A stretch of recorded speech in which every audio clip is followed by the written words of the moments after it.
انبیاء کرام نے جیسے جیسے امتحان دیے ہیں ان امتحانات کے بارے میں ہم تو سوچ بھی نہیں سکتے۔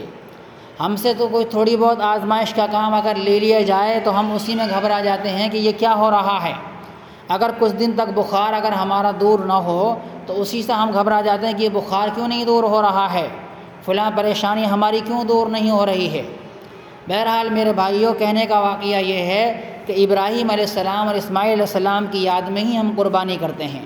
یہ ہمیں جو تہوار ملا ہے یہ ان دونوں انبیاء کرام کی یاد دلاتا ہے کہ ایک بوڑھا باپ اپنے چھوٹے بچے کو قربان کرنے کے لیے لے جاتا ہے اللہ کے حکم سے، اور ان کی ماں سے کہتا ہے کہ ان کو نہلا دھلا کر تیار کرو۔ حضرت ہاجرہ نے اپنے بیٹے کو نہلا دھلا کے تیار کیا۔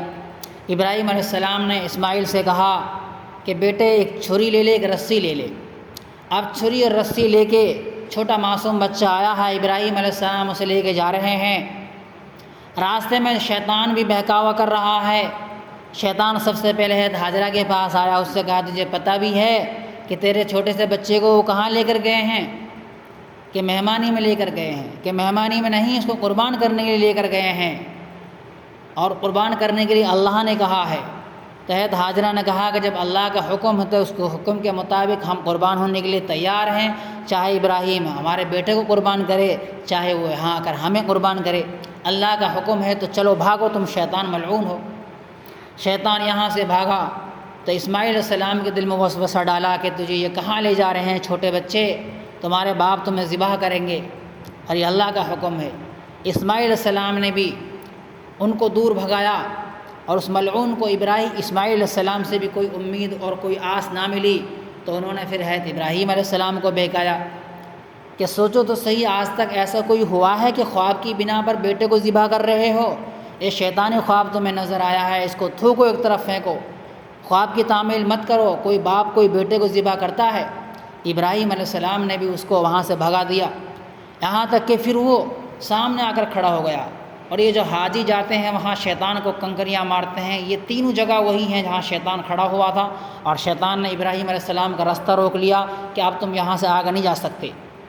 جبرائیل علیہ السلام آئے، انہوں نے اللہ کا حکم ابراہیم علیہ السلام کو سنایا کہ اللہ تعالیٰ حکم دے رہے ہیں کہ نیچے سے کنکریاں اٹھاؤ اور اللہ اکبر کہہ کے اس شیطان ملعون کو مارو۔ ابراہیم علیہ السلام نے اس کو مارا، وہاں سے بھاگ گیا تو جمرہ وسط کے پاس آیا، پھر جمرہ عقبہ کے پاس آیا، تینوں جمروں کے پاس وہاں پر وہ پٹائی کھا کر بھاگا۔ تو اللہ تعالیٰ کو ابراہیم علیہ السلام کی یہ عادت اتنی پسند آئی کہ حاجی جو لوگ وہاں جاتے ہیں ان کو شیطان کو پیٹنا آج تک بھی اور قیامت تک کے لیے وہ ضروری قرار دے دیا۔ اگر وہ شیطان کا پیٹنے کا عمل نہ کریں گے تو ان کا حج کا عمل ہے وہ ادھورا ہو جائے گا اور دم واجب ہوگا۔ بہرحال میرے بھائیوں، ایک باپ اپنے چھوٹے بچے کو قربان گاہ کی طرف لے کر گئے، اور جہاں پہنچے، جہاں قربان کرنا تھا اس میدان میں پہنچے تو اس وقت اپنے بیٹے کو پھر بتایا سارا واقعہ۔ قرآن شریف نے فرمایا ہے، یا بنی انی اری فی المنام انی اذبحک فانظر ماذا تری، اے میرے بیٹے میں نے خواب دیکھا ہے، اللہ کا مجھے حکم ملا ہے کہ میں تمہیں ذبح کر رہا ہوں، اللہ کے راستے میں تمہاری کیا رائے ہے؟ تو بیٹے نے کیا کہا؟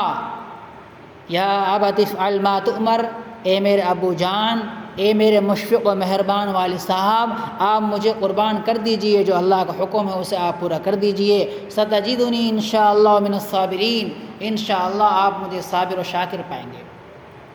فلما اسلما وتلہ للجبین، جب دونوں باپ بیٹے اللہ کے حکم کے آگے سر جھکایا، دونوں باپ بیٹے تیار ہو گئے، اور بیٹا ذبح کا ہونے کے لیے تیار، باپ ذبح کرنے کے لیے تیار۔ اب اسماعیل نے اپنے باپ کو کچھ وصیتیں کی، کچھ نصیحتیں کی کہ میرا آخری وقت ہے، اے ابو جان کچھ میری وصیتیں ہیں۔ سب سے پہلی وصیت، سب سے پہلی بات تو میری یہ ہے کہ میرا ہاتھ پیر باندھ دیے جائیں، اور آپ اپنے آنکھوں پہ پٹی باندھ لیں کبھی آپ کو ترس آ جائے۔ تیسری بات یہ ہے کہ میرا سر نیچے کر دیا جائے زمین کی طرف، کبھی میں تڑپڑاؤں تو آپ کو ترس آ جائے۔ چوتھی بات یہ ہے کہ میرا جو خون کا کرتا ہے اسے میری ماں کو دے دیں تاکہ وہ میرے کرتے کو دیکھ کر سکون حاصل کر لیا کریں۔ یہ کہہ کر ابراہیم علیہ السلام نے بیٹے کو لٹایا اور چھری تیز کی، اسماعیل علیہ السلام نے کہا کہ ابو جان چھری تیز کر لیجئے۔ چھری کو تیز کیا، اس کے بعد گلے پہ چلایا، لیکن چھری چلنے کی نہیں۔ خوب چلا رہے ہیں لیکن چلنے کی نہیں۔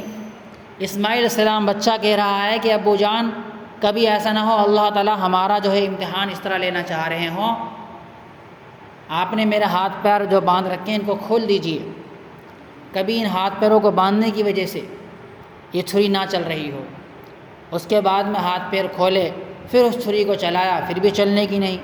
چھری نے کہا ابراہیم تم کہتے ہو ایک مرتبہ، چھری چلتی کیوں نہیں؟ میرے اللہ کہتے ہیں 70 مرتبہ کہ چھری اگر تم نے ایک بال بھی کاٹ دیا تو جہنم کی آگ میں پھینک دوں گا۔ تو اللہ کا حکم مانو یا تیرا مانو۔ چھری بھی مجبور تھی، اس لیے کہتے ہیں، اس لیے فرمایا کہ چھری چلنے میں اللہ کا محتاج، پانی ڈبونے میں اللہ کا محتاج، آگ جلانے میں اللہ کا محتاج۔ آگ نے ابراہیم علیہ السلام کو ٹھنڈا کر دیا، ابراہیم علیہ السلام کے لیے آگ ٹھنڈی ہو گئی۔ قلنا یا نار کونی بردا وسلام علی ابراہیم۔ اس کے بعد میرے بھائیو اللہ تعالیٰ نے جب باپ بیٹے کو آزما لیا اور آزمائش میں جب پورے اترے، اللہ نے کہا قد صدقت الرؤیا، کہ تم نے تو خواب کو سچا کر دکھایا، یہ تو خواب بہت بڑا تھا، بہت بڑا امتحان تھا۔ ان ھذا لہو البلاء المبین وفدیناہ بذبح عظیم۔ اے ابراہیم اس کے بدلے میں یہ مینڈا ہم نے بھیجا ہے، اس کو ذبح کر دیجئے، یہ فدیہ قبول کر لیجئے۔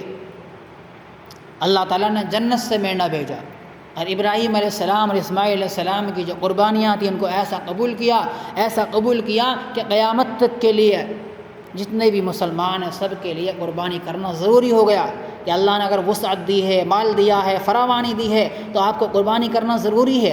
اللہ کے راستے میں خون بہانا ضروری ہے، اور اللہ کے راستے میں جو ہم یہ خون بہاتے ہیں، قربانی کرتے ہیں، یہ صرف اللہ کی رضا کے لیے، اللہ کی مرضی کے لیے۔